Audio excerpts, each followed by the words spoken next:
അപ്പൊ ഇതൊന്നും അറിഞ്ഞില്ലേ? അപ്സക്കെ റെജി എന്ന് പറയുന്ന ഒരു പെൺകുട്ടി ഇൻസ്റ്റാഗ്രാമിലെ ഒരു കോണ്ടന്റ് ക്രിയേറ്റർ ആണ്. ഏകദേശം 104 വീഡിയോസ് ആ കുട്ടി പോസ്റ്റ് ചെയ്തിട്ടുണ്ട്. എന്താ കാര്യം? ആ പെൺകുട്ടി ബസ്സിൽ അനുഭവിച്ച ഒരു ദുരനുഭവം എന്ന് പറഞ്ഞിട്ട് ആ പെൺകുട്ടി പോസ്റ്റ് ചെയ്താണ്.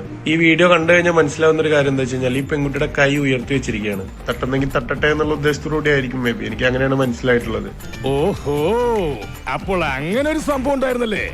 പിന്നെ ആ പാവപ്പെട്ട മനുഷ്യൻ ഒരു തരത്തിൽ അഭിനയിക്കുകയോ മൂവിയോ ചെയ്യുന്നില്ല. അയാൾ ഇരുന്ന സ്ഥലത്ത് തന്നെയാണ് ഇരിക്കുന്നത്. അയാളുടെ കൈ ഒരു തരത്തിലും നീങ്ങുന്നതോ തട്ടുന്നതോ വേറെ ഏതെങ്കിലും ആ ബോഡി പാർട്ടിൽ എത്തുന്നതോ ഞാൻ കാണുന്നില്ല. നീ എന്നെ തെറ്റിദ്ധരിച്ചാൽ എനിക്ക് സങ്കടമുണ്ട്. എനിക്ക് ദാരിദ്ര്യം വന്നാൽ ഒരു ദുർബല നിമിഷത്തിൽ ഞാൻ എങ്ങനെ എന്നെ ചെയ്യും? സോഷ്യൽ മീഡിയയിൽ വന്ന് പ്രതികരിക്കാൻ ധൈര്യമുള്ള പെൺകുട്ടിക്ക് എന്തുകൊണ്ട് ലീഗലി മൂവ് ചെയ്തുകൂടാ? ആ ബസ്സിൽ നിന്ന് തന്നെ ആളുകളെ വിളിച്ചു കൂട്ടിക്കൂടാ? അയ്യോ കുഞ്ഞെ, ഇത് വെറും വേഷമാ, തട്ടിപ്പാ. പിന്നെ മുഖം പകുതി മറച്ചിട്ട് ഇത് കണ്ടു കഴിഞ്ഞാൽ അവരുടെ കുടുംബക്കാർക്ക് മനസ്സിലാവും അവരുടെ കുടുംബം തകരരുത് എന്നുള്ള ക്യാപ്ഷൻ കൊടുത്തിട്ട് കാര്യമില്ല. അയാൾ അറിയുന്ന എല്ലാവർക്കും അയാളെന്ന് മനസ്സിലായിട്ടുണ്ടാവും. അയാളുടെ കുടുംബം തകർത്തിട്ടുണ്ടാവും ചിലപ്പോൾ. ഇവനെ വല്ല മനസാക്ഷി എന്ന് പറഞ്ഞ സാധനമുണ്ടോ? ഇങ്ങനെ ഏതെങ്കിലും ഒരു സ്ത്രീ നിങ്ങളുടെ വീഡിയോ എടുത്ത് സോഷ്യൽ മീഡിയയിൽ പോസ്റ്റ് ചെയ്തു. അവളുടെ ഉദ്ദേശം വൈറൽ ആവുക എന്ന് മാത്രമാണ്. അവൾക്കൊരു സംഭവവും സംഭവിച്ചിട്ടില്ല, നിങ്ങളൊരു കുറ്റവും ചെയ്തിട്ടില്ല. അത് തെമ്മാടിത്തരമല്ലേ? അതങ്ങനെ വിടാൻ പറ്റുമോ ബ്രദർ? അതെങ്ങനെ വിടാൻ പറ്റും? ഈ സിറ്റുവേഷനിൽ പോലീസിൽ പരാതി കൊടുക്കാൻ പറ്റുമോ എന്ന് ചോദിച്ചു കഴിഞ്ഞാൽ യെസ്, ആ പുരുഷന് പോലീസ് സ്റ്റേഷനിൽ പരാതി കൊടുക്കാൻ പറ്റും. അയ്യോ, ഇനിയിപ്പോ നമ്മൾ എന്ത് ചെയ്യും? അധികം വളരാടി, ആരെങ്കിലും കൊയ്തോണ്ട് പോകും.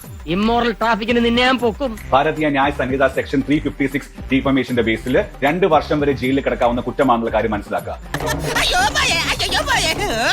നീ അന്ന് നോവിച്ചു വിട്ടതൊരു പാമ്പിനെയാടാ. അതേപോലെ ഈ സ്ത്രീക്കെതിരെ നിങ്ങൾക്ക് ഉണ്ടായിട്ടുള്ള ഡിഫമേഷന് കോമ്പൻസേഷൻ ചോദിച്ചുകൊണ്ട് സിവിൽ റൂട്ടിൽ സിവിൽ കോടതികളെ സമീപിക്കാൻ പറ്റുമെന്നുള്ള കാര്യം മനസ്സിലാക്കുക. അങ്ങനെ പവനായി ശവമായി എന്തൊക്കെ ബഹളമായിരുന്നു. തൽക്കാലം ഇത്രയും മതി. വരട്ടെ.